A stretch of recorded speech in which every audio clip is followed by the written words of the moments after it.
I am live. Hello, everybody. Yes, it's Sunday. Yes, it is 1:13 a.m. Central Standard Time here in beautiful Chicago, Illinois. I am Stipe Mieuxhausen of Sporting News in the Zone. They're here to recap UFC 252 that took place from the Apex out in Las Vegas. And no Daryl Rivera tonight, is Daryl had some other things going on. So I am riding solo, and it's 1:14 now. And I wasn't going to do this tonight, but I was like, you know what? I am so pumped. I'm jazzed from the show. I thought, you know what? Let's rock and roll here. And if you're watching via YouTube, subscribe to the channel, like the video. If you're watching on Facebook Live, like the video, leave a comment, leave a question, and follow the podcast on Facebook, and also follow the podcast on Facebook as well. I greatly appreciate it. Thank you, everybody, so much. But leave questions and comments. I will answer them all. If I got to sit here and answer questions until 7 o'clock in the morning when my children normally wake up, you know what?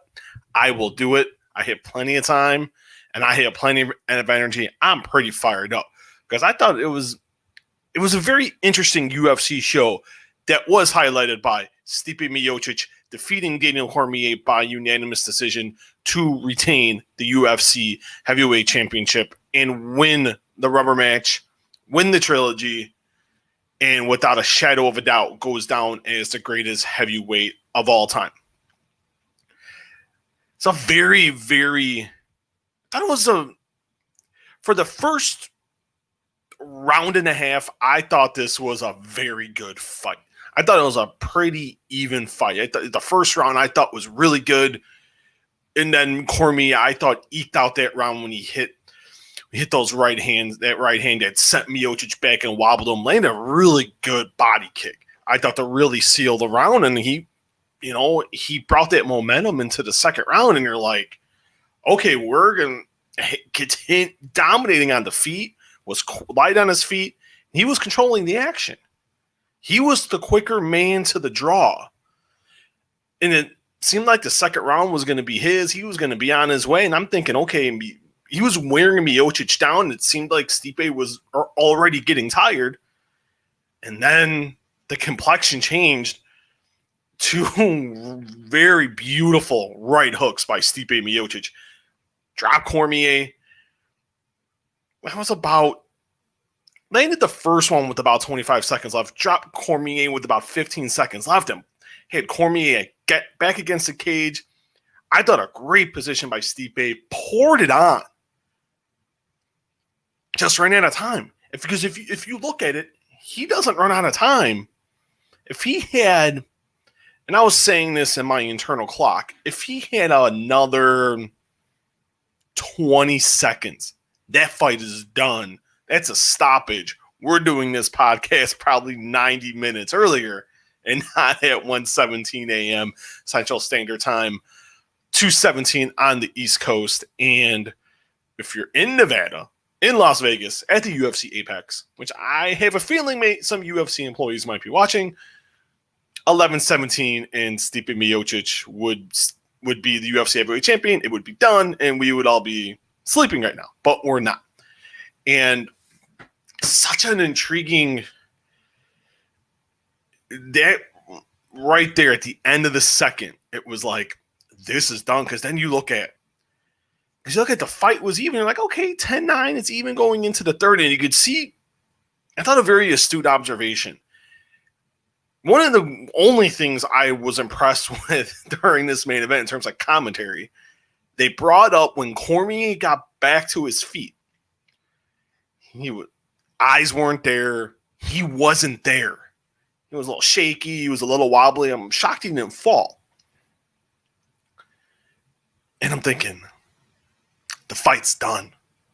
And I give Cormier credit. Cormier made it to the final bell.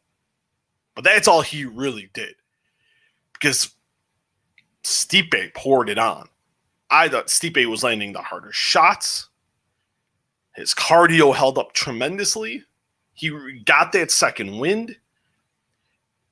Quicker, his movement was better. He was able to, his hip was turning his hips better. He was quicker with the legs. He was, anytime Cormier had a little bit of it was just a little turn of the hips, like when they were against the cage. And great clinch work. I thought the clinch work was really superb from Stipe Miocic. That was the one thing I really wasn't looking for. And instead of going over hooks, and Cormier brought this up in his post-fight interview, going over hooks, instead Stipe went under, which really caught Cormier off guard because then Cormier really wasn't able to go anywhere. And that was smart of Miocic. Because what Miocic did then is he's just leaning and leaning and leaning. And you get Cormier's shots in the later half of the fourth, in the fifth round, it didn't have that pop it did in the first 10 minutes. And I thought if Cormier doesn't finish that fight within 2 rounds, that was all Stipe Miocic. I really didn't think Daniel Cormier had really too much of a chance. And that was proven to be right at the end of the day.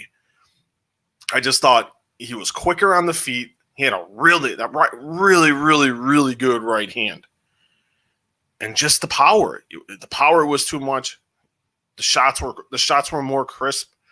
I just thought his cage awareness was better, where I was a little worried just because they were using a 25-foot cage instead of the normal 30. And that played a big, wasn't a factor. Not at all. I was very surprised by that. And that's a testament to Cormier. I mean, not Cormier, but it's a testament to Miocic. You know, the guys were big in there. It was brought up during commentary. You're looking at it like, man, I'm like, these guys are pretty big. You got 469 pounds of beef in that cage. And Stipe, great set of hair. Look pretty svelte. Where I thought Cormier looked a really heavy 236. Man, I wish Cormier would have got down to 230. Came in a little bit under, like a half a pound under than what he did for UFC 241. But just everything about Stipe, he was just calm. He was composed. Even that eye poke, he had a little bit of frustration when he had the eye poke in the first round.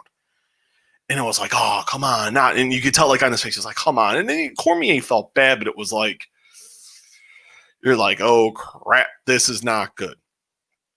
But Stipe stayed composed. Yeah, Cormier, you can give. And I had it scored 49-46 as I had the write-up for DAZN. And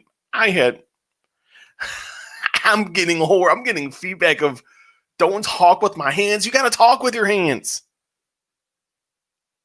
Thank you for watching, wife. I talk with my hands, enunciate. Yeah, that was for her. But you look at it, and she made me lose my train of thought here. I don't even know where I was. I greatly apologize, guys. I wasn't trying to get distracted, and I did, and I'm losing viewers as I got distracted. Thanks a lot, honey. I greatly appreciate that. But the eye poke, thank God, because you see that eye poke, and you're like, oh, no. Please tell me no. I think the worst fears were upon us. And I'm sitting there and I'm like, oh, please don't. And thankfully, that did not happen. And everything with Stipe was okay. Stipe was able to continue. And we got to see it go 25 minutes, which I was also surprised by. I thought they would have ended. I was thinking anywhere between rounds 2 and 4. I didn't think we would see the 5th, and the fact we saw the 5th, I thought was quite surprising.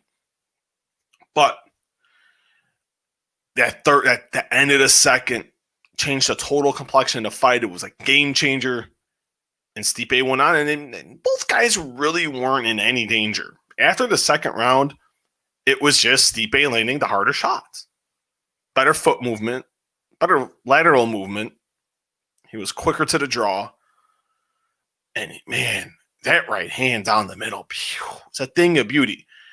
And and it was, and there was an eye poke I want to bring up at the end of the third round. Referee Mark Goddard didn't see it. I didn't even see it until the replay because Cormier was like, man, It really bothered him. He was trying to tell Goddard, hey, something's going on. I didn't see it. And then when the replay was shown, then it was like, oh, okay. That was a nasty eye poke. As you can see, it really affected Cormier because like the eye was swollen shut. But Cormier was still landing shots. That didn't change the complexion of the fight at all. And there's going to be people out there saying, oh, the eye poke. And Cormier really tried to stay away from that narrative of, oh, it was the eye poke, you know, because you can make the case. And looking into the co-main event where an injury did play a big factor, I felt, in the fight. That dominated the fight.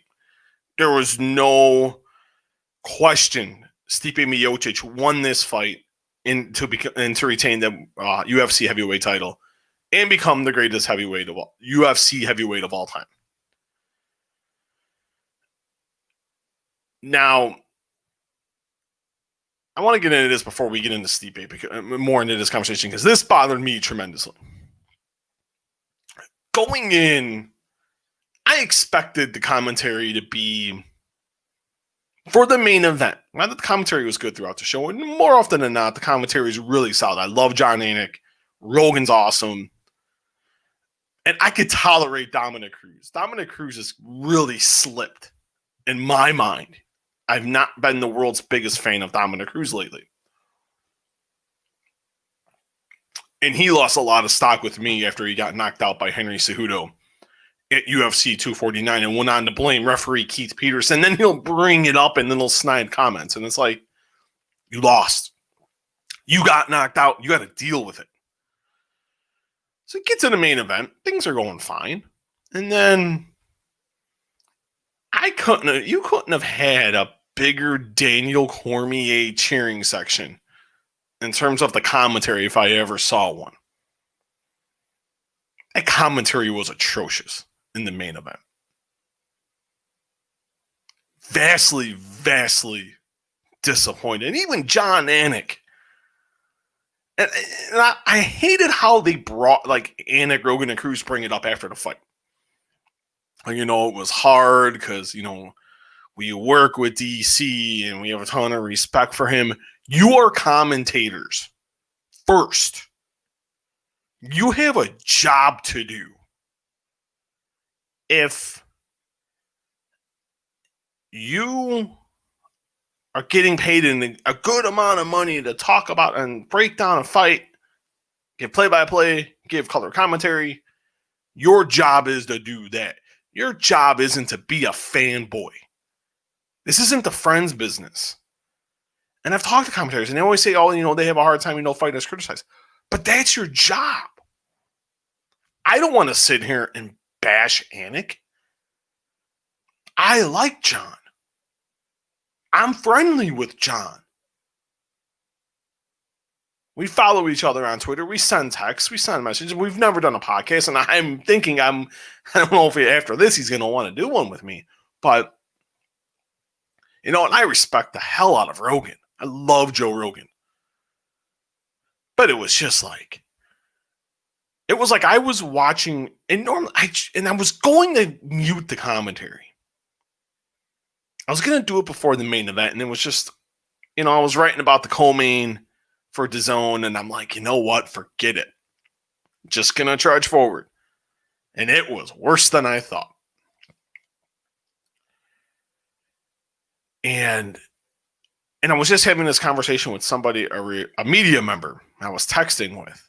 And I was like, man, like, this commentary is bad. And he was like, I really wasn't paying attention. I'm like, thank God you were not. And the fight ends. And Cruz had the gall to say, because it was clear, Miocic won. Because I'm looking at Twitter, I'm seeing the respected media, people in the media, and then people that follow me that I really respect and I enjoy conversing with, that I respect their opinions. And I didn't have one person having Cormier win 2 rounds. Not at all. Dominic Cruz had the call to say, I don't know how the judges are going to score this. What the heck? WTF? GTFHO, my friend. Get the bleep out of here.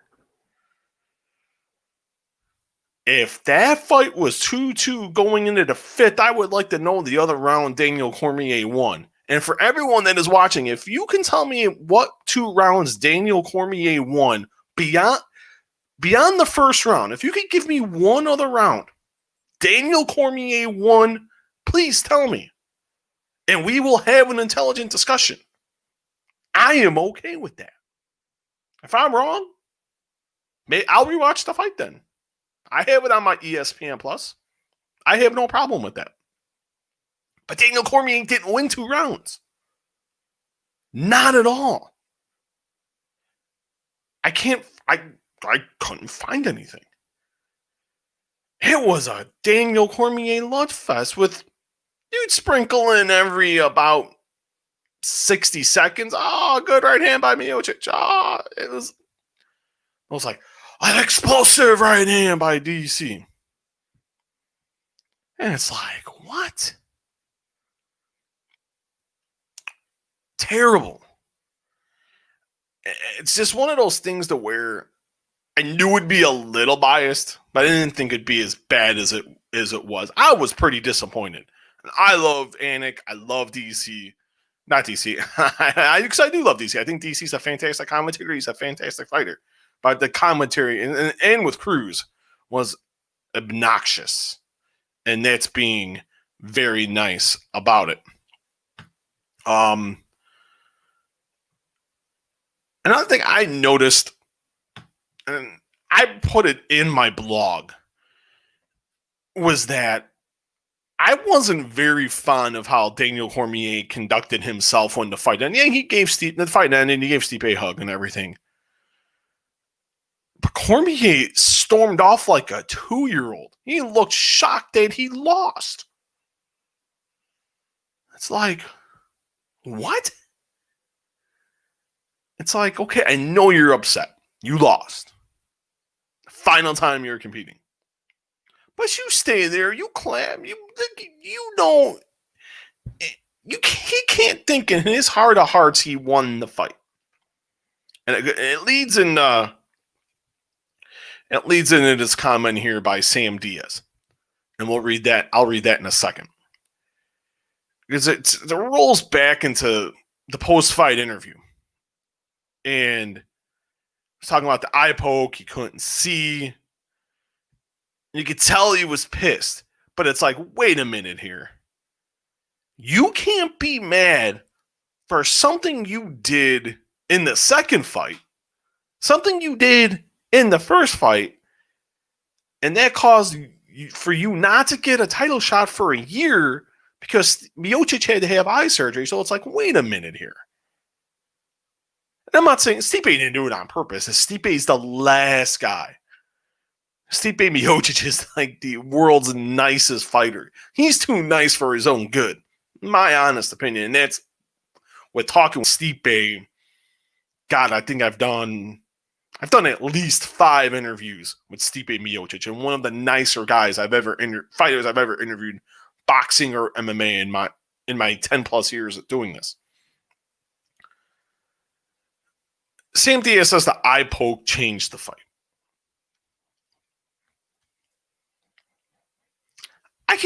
I've seen this argument. I get where Sam's coming from. But to me, in that point of the fight, Stipe was already ahead, and that nothing was going to change that fight. Regardless if DC had 2 great eyes or 4 great eyes. To me, that fight wasn't going to change. Eye poke or not. Yeah, when you get an eye poke in the left eye, you're not going to see that right hand coming. You're not. And that assessment is 110% correct. Not wrong. But the momentum Stipe had, I just don't see what Cormier could have possibly done. Stipe Miocic is the better fighter. Bar none, plain and simple. And I'm not saying it's by a country mile, because it's not. The skill levels are comparable. Stipe just has a a slight. He has the advantage. It's not by a mile. It's narrow, but it's not narrow enough to where it was going to change the complexion of this fight. He has more power in both hands. He's the better boxer. But Cormier made a lot of mistakes too. Let's be realistic about that. Daniel Cormier's game plan, once again, was not that great. And for everyone who's jumping in and out here, and I'm loving it right now, greatly appreciate it. Thank you, everyone, so much. If you're watching via Facebook, watching on Facebook Live, like the post, leave a question or a comment, like the Facebook page, and also follow the Facebook page as well. If you're watching on YouTube, or if you're not a subscriber on YouTube, and even if you're watching on Facebook, subscribe to the YouTube channel, like the video, and leave a question and comment there as well. CMD has agreed the true heavyweight one. You go 15-2 as a heavyweight. I'm sorry, you're still pretty damn good. And you're pretty damn great. But once again, this game plan. This is 2 fights in a row that Daniel Cormier had a horrendous game plan. What was Javier Mendez, Daniel Cormier, and Bob Cook thinking here? This was not a good game plan. The first round, the takedown helped you win the round. That was another big factor that I didn't bring up earlier. That was a huge takedown. Yeah, it didn't. Yeah, Stipe got up. But Cormier did, because remember the first fight. Cormier won that fight because early on he established the takedowns and he did really good on the ground. Where Miocic had to watch out for that, and then he clipped him with the short elbow and changed the total complexion of the fight. He took him down again, landed a shot. But he let him know, hey, I could take your ass down. What are you going to do about it? He didn't go back to it. He didn't go back to the high crotch. And I'm beating my head. I'm like, what are you doing? Why? And they brought it up on commentary. Well, DC's not going, and Cruz brought it up. It was a great assessment. Cormier, DC's not going for the takedown. Go for the takedown. What are you doing? This is the final time you say you're competing in the octagon. You got to go for it. No excuses. Leave it all out there. Leave all your blood. Leave all your sweat. Leave all your tears. Show the world why you're the best heavyweight of all time. The best in the history of the Ultimate Fighting Championship. Daniel Cormier did not do that. He went away from what got him to the dance, what got him to be a 2-time Olympian, an All-American at Oklahoma State, and what got him to win a lot of fights, what led him to go 22-3, 15-2 as a heavyweight, 7-2-1, competing at 205 pounds and becoming a 2-time light heavyweight champion, and a UFC heavyweight champion, and a former Strikeforce Grand Prix heavyweight champion. Some bad game planning by Daniel Cormier, Javier Mendez, Bob Cook, and the guys at American Kickboxing Academy, also known as AKA. Bad job. Completely unacceptable. There's no excuse for that. Dwak Solo, wish DC won. I was talking to people, and I will say in my heart, as a reporter, this is a hard job. I've been doing this 10 years, and I keep my bias out of who I pick to win and why. I knew Stipe Miocic would win. He's the better fighter at heavyweight. This fight takes place at 205. I think it could be a different story. But if we're looking at it, calling a spade, calling it, we're fighting at heavyweight, Stipe Miocic is the better fighter. Plain and simple. Maybe Stipe wins at 205. I would like to see it. I don't think there's a lot for him to shed, though, because as a tall man with a lot of muscle, I'm a very jealous of it. Looked like an 8-pack. Pretty impressive. But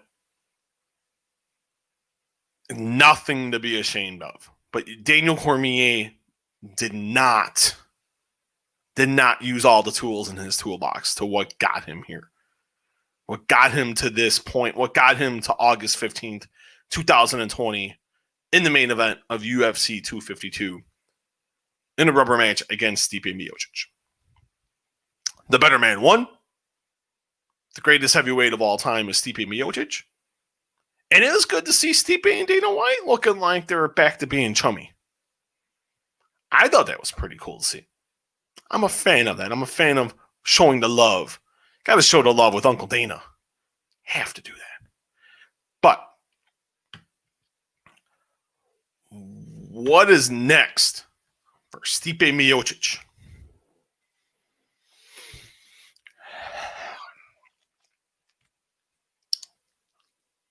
What is next for the champ? He is going to take some time off.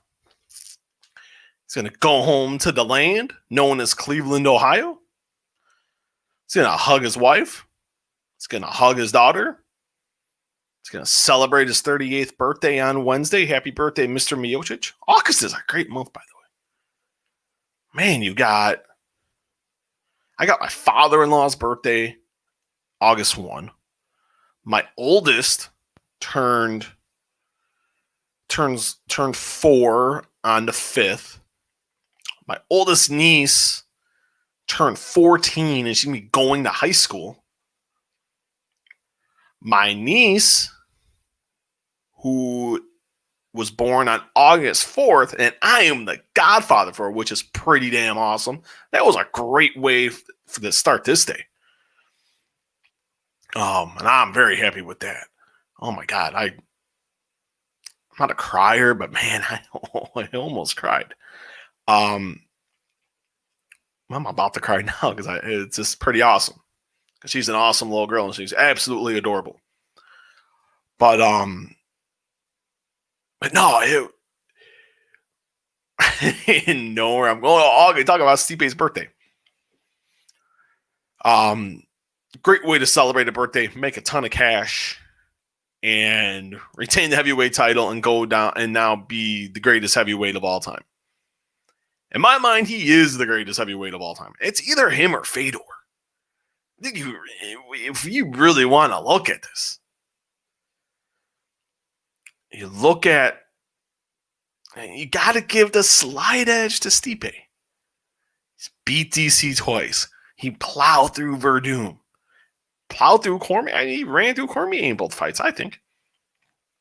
And then beat Junior Dos Santos.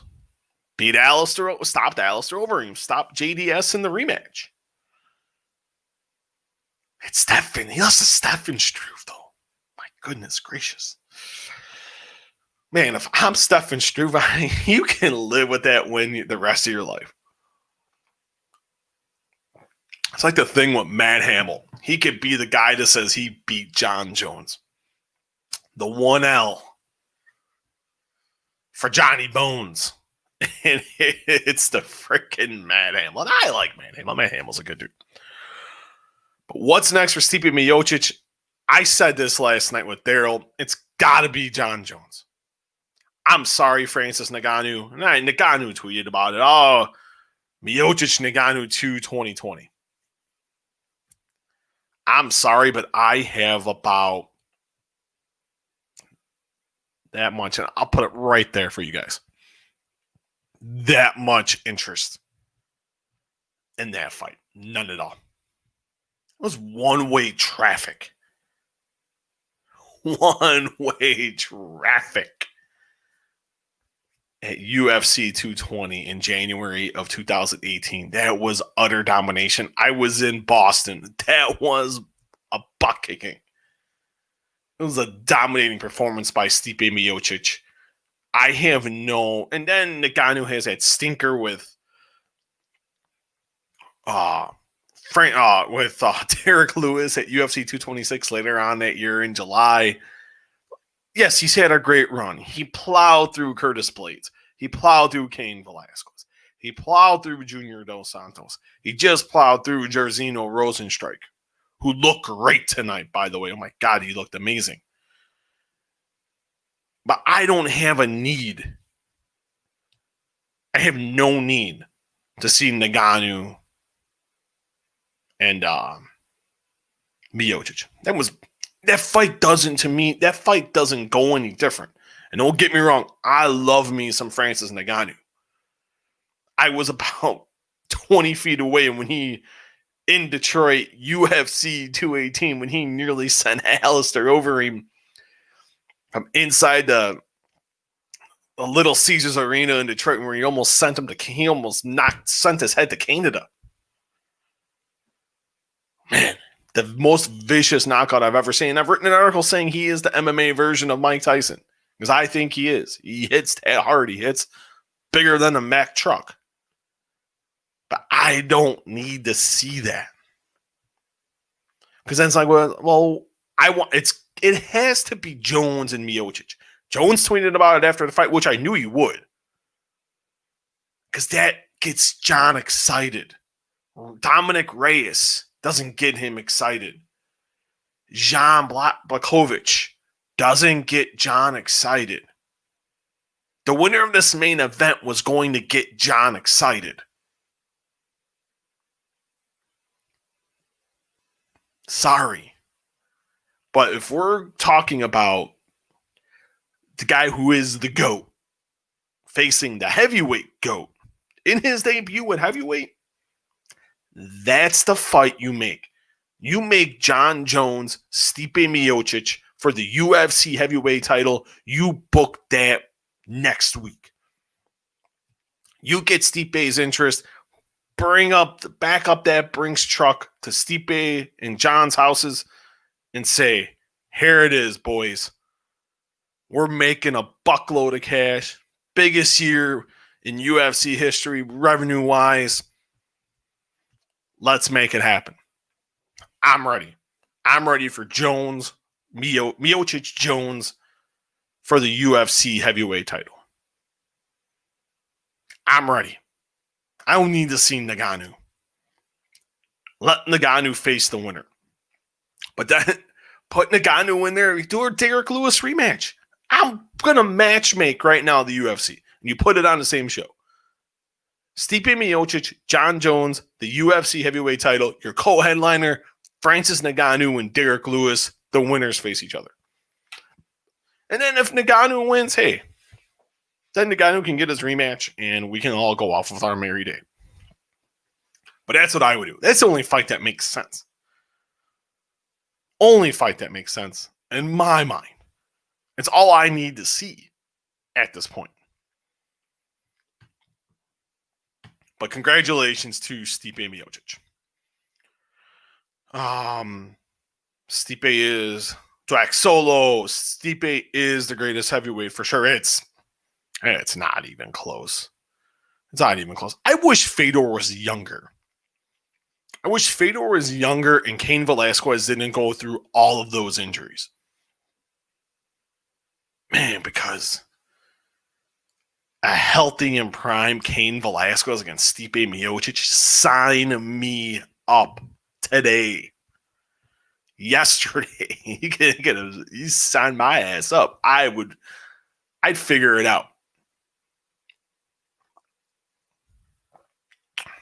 Jones Miocic, Dwack Solo, Jones Miocic would be awesome. Oh my God, yeah. It nearly had, and this is the thing that people don't really know. Fight nearly happened at that UFC 218 show. The UFC was trying to make that fight. And I forget the circumstances that led to that fight not happening. I forget what happened. But they were trying to make, I forget what exactly happened. I don't want to speculate. I just remember that fight was heavily discussed for that show in Detroit. And it didn't happen for one. And man, I'd have to look back in my notes and see what exactly happened. But Does Daniel Cormier retire? Man, I don't know. He sounded pretty good. I put the quotes in.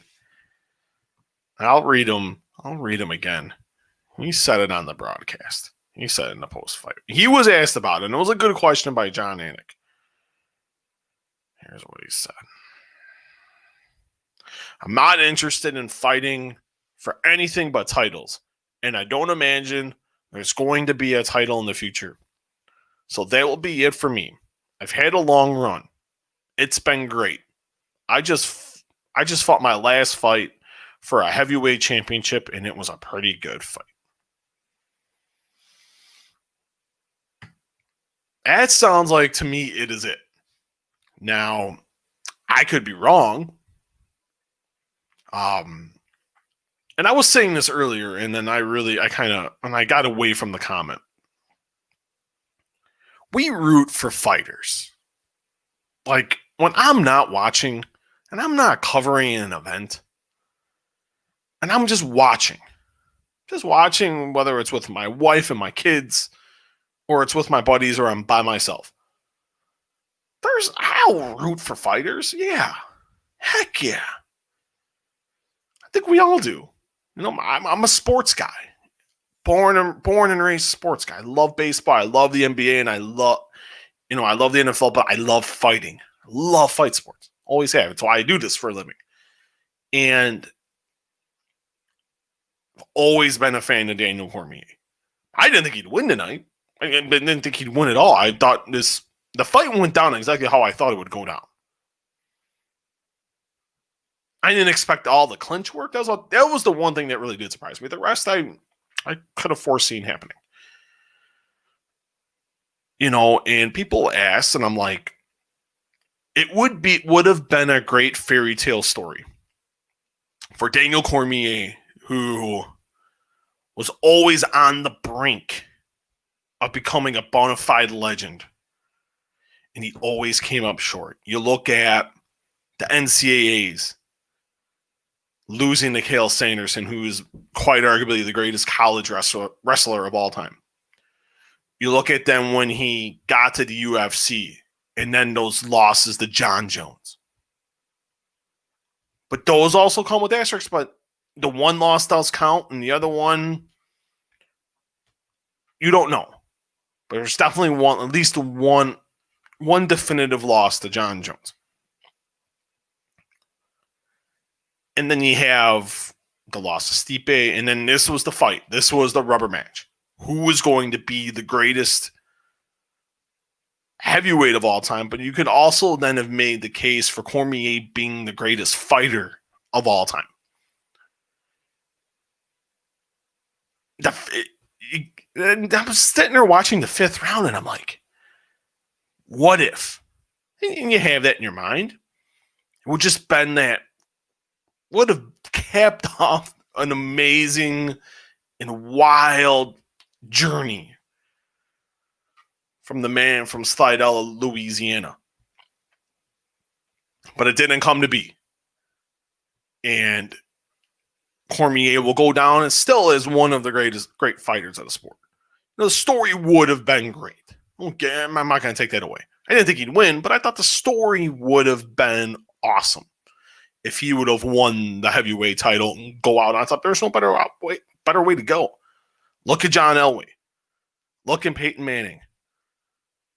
And yes, I will say Michael Jordan. I don't count what happened with the Wizards. If anyone counts that crap, get the heck out of here.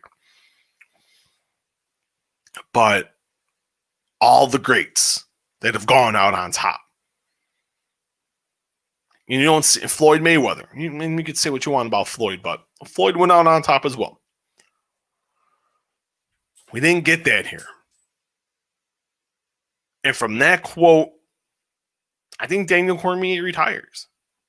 He doesn't want to fight if it's not for a world championship. What are they going to put him in?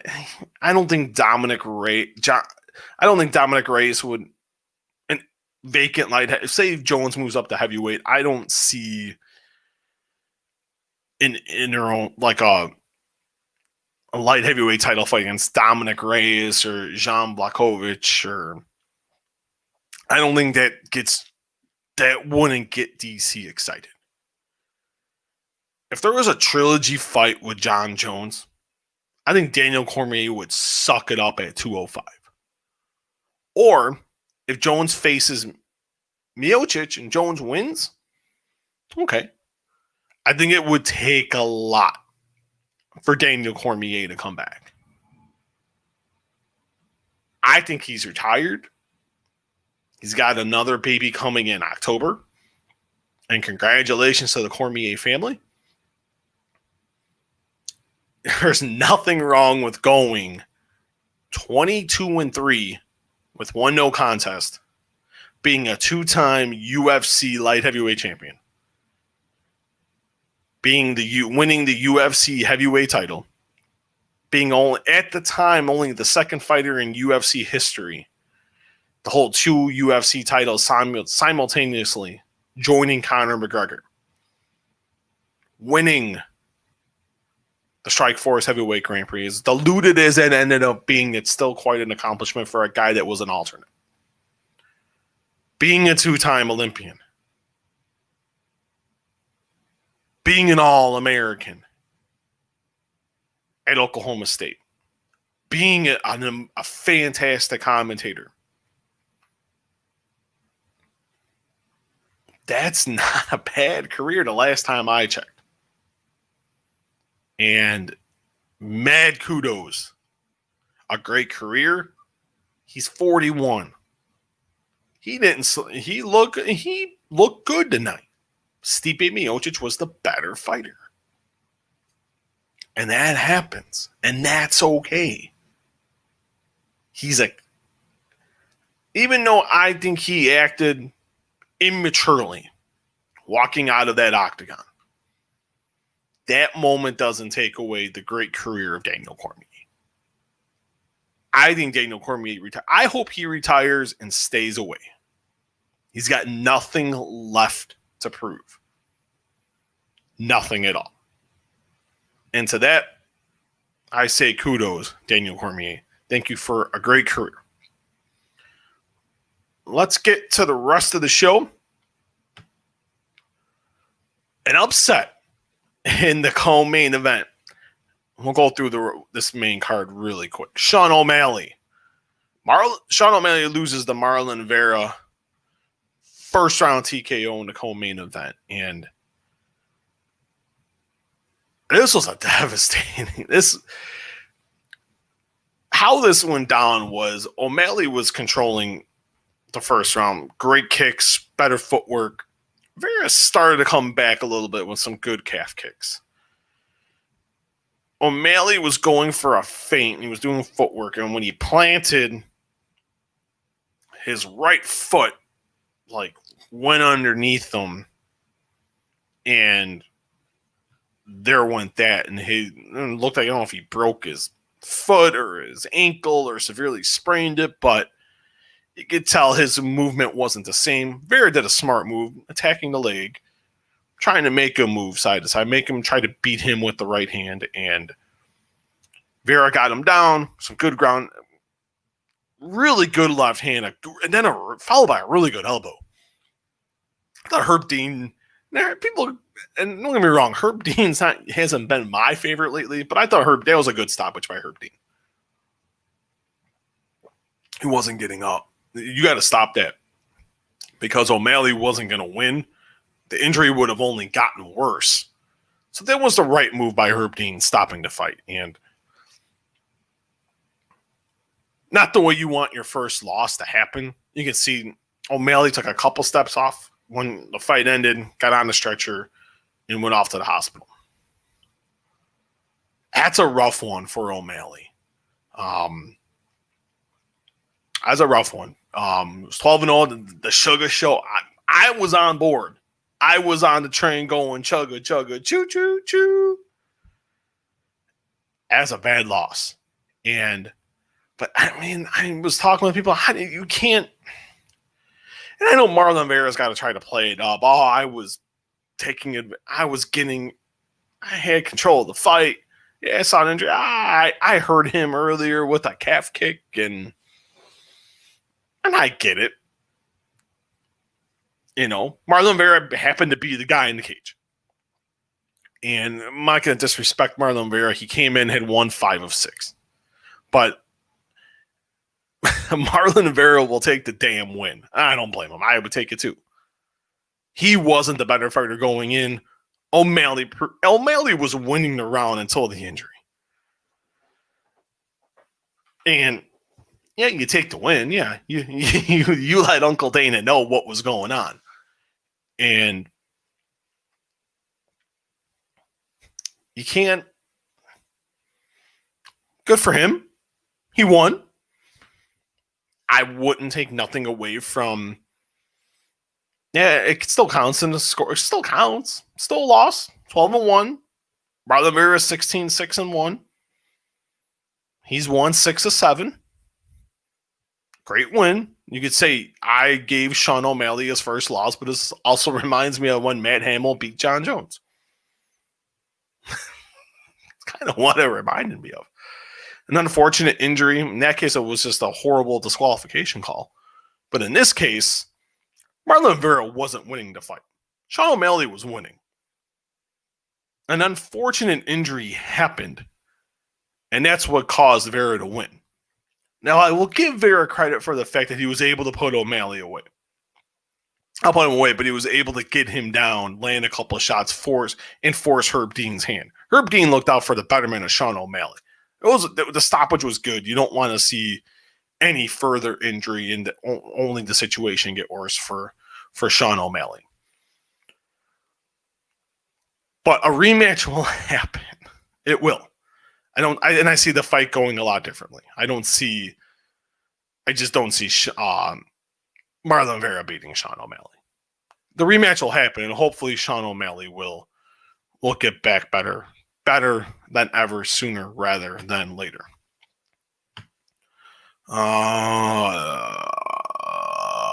Jairzinho Rozenstruik blast through Junior Dos Santos.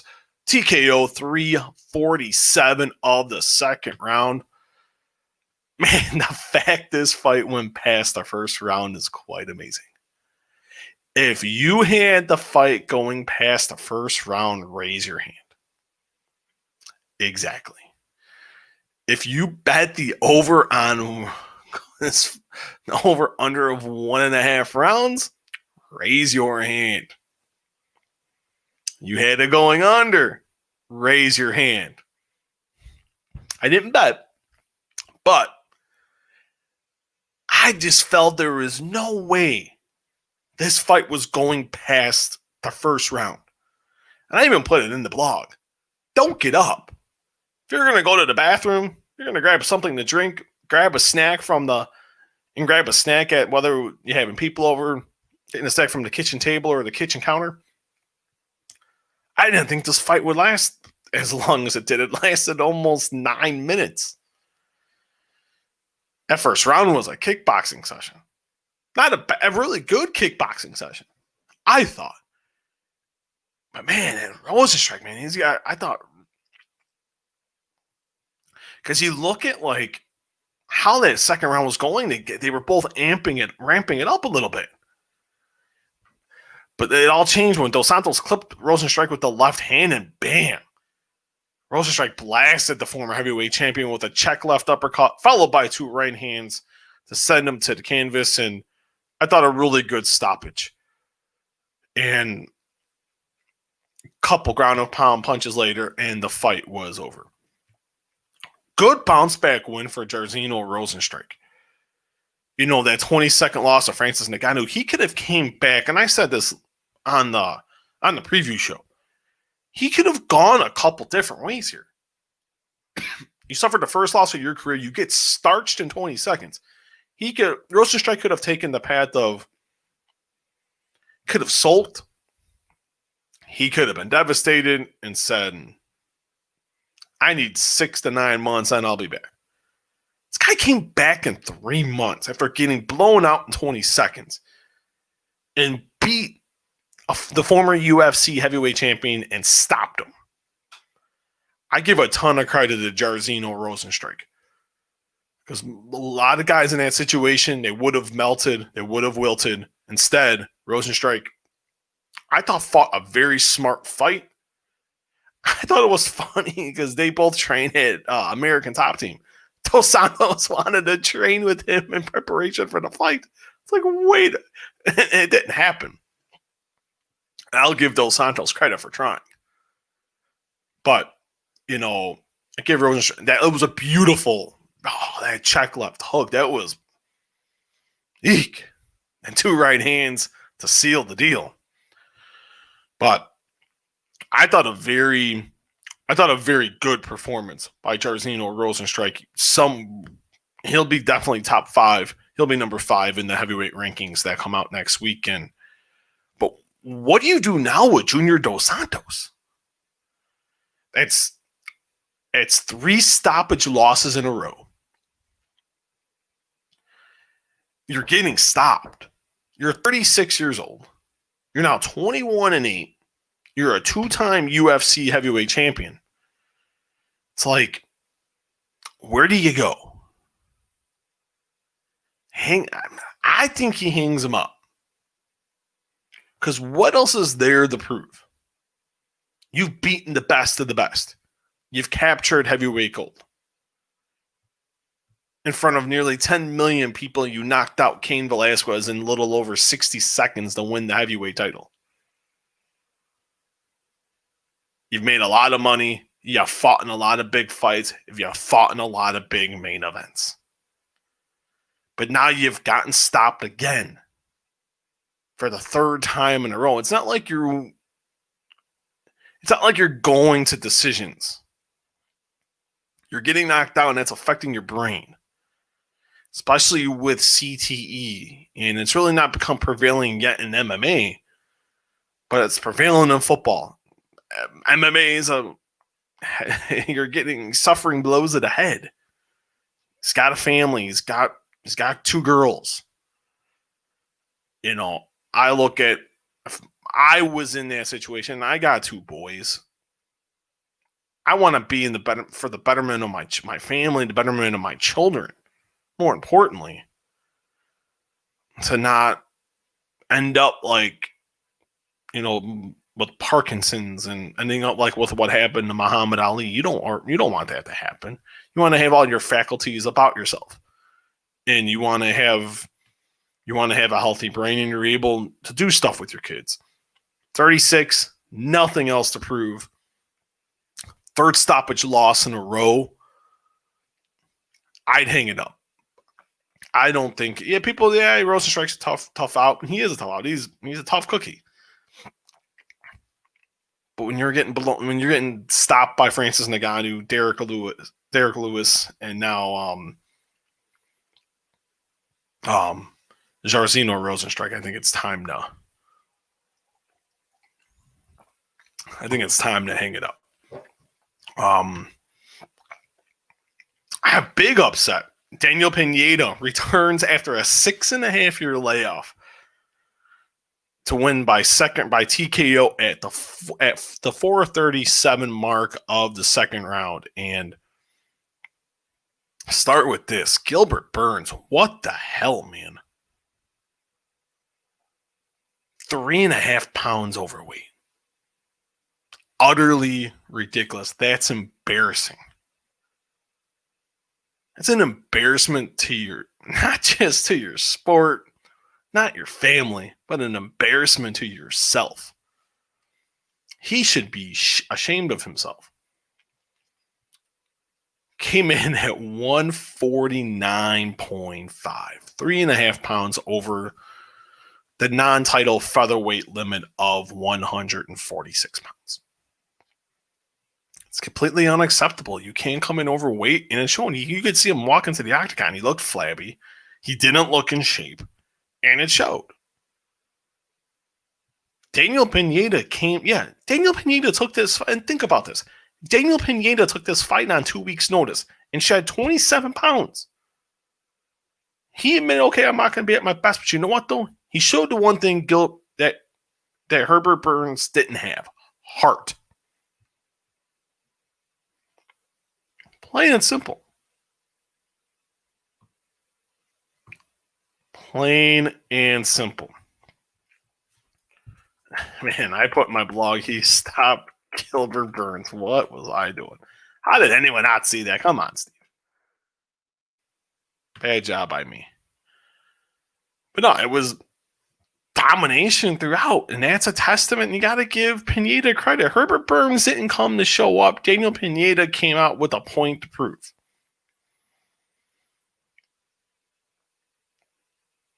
Great submissions. We got him to the ground. Great groundwork.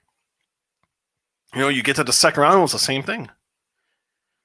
Had great striking, which he set up to get him on the ground.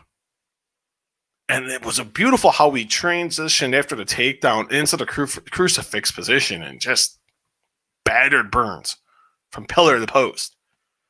It's a great win by Daniel Pineda. Such a great story to see. It shows that if you want it bad enough,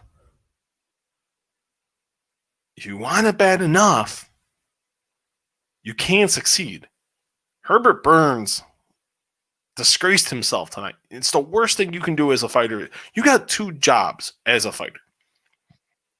Train hard for when you're getting ready for a fight. Train hard and make weight.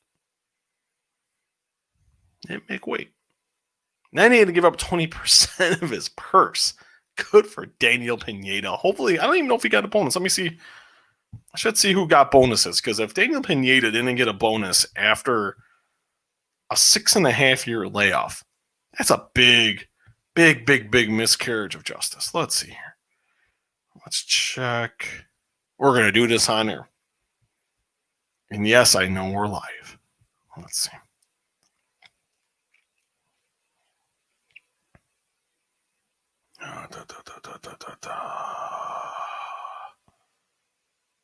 Let's see. Let's see the fight night bonuses here. If Daniel Pineda did not get a fight night bonus, I'm going to be disappointed. Okay, fight night bonuses went to Kai Kamaka, Tony Kelly. Yes. Verna Janeroba and Daniel Pineda. Good for Daniel Pineda. I am so glad he got a bonus.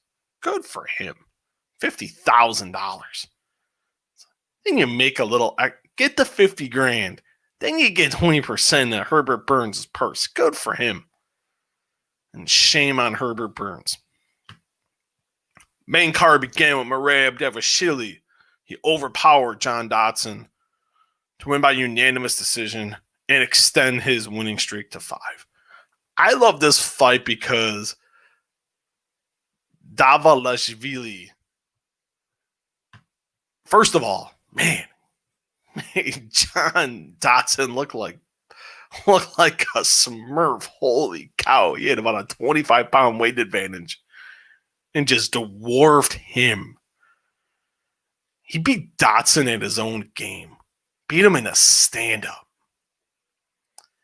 Because you look at Davalashvili, he had three fights with 10-plus takedowns. He's on a 4-fight winning streak. He had 39 takedowns in 4 fights in the UFC. That is pretty damn impressive. Beat him on the feet. Beat him in his own game. And I thought that was the most impressive thing, was the fact that he didn't even have to take him to the ground. Dodson's hard to take down to begin with. But I got to give him credit in the fact that he just lit his butt up on the feet, and there was nothing John Dodson could do about it. John Dodson does not look good at 135. He needs to get his butt back to 125. That's where he's quick, and that's where he can maximize his power. Not gonna knock guys. It's gonna be hard to knock guys out at 135. When you're that short, it's harder to pack a punch at that weight. You can go to 125. You got the speed, and you'll have the power. Hopefully, John Dodson will make that decision. I want to go over 2 things here from the prelims. Vince Paschal scored the biggest win of his career, a unanimous decision victory over Jim Miller, who has the most fights in UFC history. He made his 36th appearance tonight on Saturday night inside the octagon. Man, just Pressure. It's the name of the game for Pichel, and really good on the feet. He was surprisingly was able to take Miller down quite often. I was really surprised by that. But the biggest high-profile win of Pichel's career. I'm interested to see now a win over a guy like Miller should give Pichel that confidence because he's been inconsistent, especially when it's first time he's fought in a year due to injuries. If Pichel can stay active, I want to see what he can do at 155. Yeah, at the deepest division in the sport, but I'd like to see what Pichel can do. And then we talked about Vima Jandiroba earlier, plowed through Felice Herrig to win by first-round submission. This was one-way traffic. I loved it. She faked the right hand, scored the takedown, got in mount, and I thought just poor submission work by Felice Herrig. Let her easily transition. It was a very smooth transition. Got in, and Herrig tried to fight off the armbar, but got the armbar in. First round submission at the 144 mark of the first round, and watch out for Jandiroba. Watch out for her at strawweight, the former Invicta FC strawweight champion. Watch out for her. Her grappling is top notch and is right up there among the best in the sport. Fantastic performance. I want to see she'll be ranked for one, especially with the way that division's going. If she can reel off 2-3 wins, she's right there. She's right there fighting for the title. Give her 3 fights. Her and Wiley and Zhang Wale. I can be down for that idea. I could definitely be down for that idea. Here's a quick recap. Here's what else happened on the show. I didn't see, after that, I didn't see these two. Which, like the card kicked off with Kai Kamaka defeating Tony Kelly via unanimous decision. 29-28 across the board. This one, fight of the night, and each guy won $50,000. Chris Takus defeated Parker Porter by TKO in heavyweight action at 4:28 of the first round. Lavina Souza defeated Ashley Yoder by unanimous decision, 30-27, and then 2 29-28s. And then Danny Chavez defeated TJ Brown by unanimous decision, 29-28 across the board. Overall, great. I thought a very good UFC. At the beginning, I was kind of not paying attention. I was kind of, it was there. I was more intrigued by looking at my phone. I'm not going to lie. But I thought starting with, I'm losing my thought here. With Jandiroba and Felice Herrig, I thought the card just really picked up. Jandiroba put on a great performance. I love what Vince Pichel did. How do you have the name Vince without an E? I think that's quite interesting. Never met. That's like Steven with a PH. I just find that like awfully annoying because I'm Steven with a V. That PH is too fancy. I'm sorry. Now I'm just going on a tangent, but no, I thought the show to me really picked up and went from there. So I thought overall, really solid show. And if you haven't watched it, definitely take a watch. But that it will be it for this podcast. If you were watching on YouTube, subscribe to the channel, like the video. If you're watching on Facebook Live, like the post, follow the page, and also like the page as well. If you listening to the audio version, we're available on all your favorite podcasting platforms: iTunes, Spotify, Google Play, Overcast, Anchor. We're available on all those as well. You can follow. I do apologize for this cough. You can follow the podcast on Twitter at Walkaway Fight. You can also follow the podcast on Instagram, Walkaway to Fight Club, all in lowercase letters.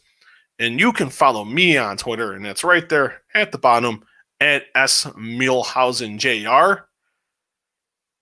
UFC 252 is in the books. Stipe Miocic wins the rubber match. defeats Daniel Cormier via unanimous decision to retain the UFC Heavyweight Championship.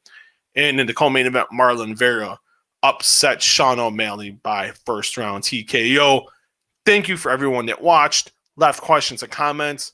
This is Stipe Mieuxhausen, and I'll talk to you guys next time.